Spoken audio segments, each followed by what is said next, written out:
এটা দার্জিলিংয়ের থেকে তোমার মিরিকে যাওয়ার রাস্তা। ঠিক আছে, কত সুন্দর দেখো, দুপাশে একদম ঝাউ গাছ, ঝাউ বন, তার মাঝখান দিয়ে রাস্তা চলেছে, পরিষ্কার পরিচ্ছন্ন সরু রাস্তা, কিন্তু কোথাও কোনো ঝামেলা নেই, কারোর সাথে কোনো ধাক্কাধাক্কি নেই, কোনো গাড়ির রেষারেষি নেই, খুবই সুন্দর। তার মধ্যে দিয়ে আমরা ধীরে ধীরে এগিয়ে যাচ্ছি। একেতেও মেঘ, কুয়াশা, কখনো বৃষ্টি, এরকম একটা সময়ের মধ্যে আমরা গেছিলাম মে মাসের 3rd উইকে।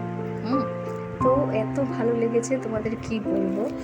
প্রত্যেকটা জায়গা এত সুন্দর, কি মিরিক লেক বলো, বাতাসিয়া লুপ বলো, টয় ট্রেন বলো, হ্যাঁ, দার্জিলিংয়ের চা বাগানগুলো বলো, গোপালধারা এস্টেট, অরেঞ্জ টি ভ্যালি এস্টেট, তারপরে আমরা গেছিলাম হচ্ছে তোমার বুদ্ধা পার্ক, আরেকটা ছিল তোমার হচ্ছে কতগুলো মনেস্ট্রি ছিল, সবগুলোর নামও তো মনে নেই। অপূর্ব।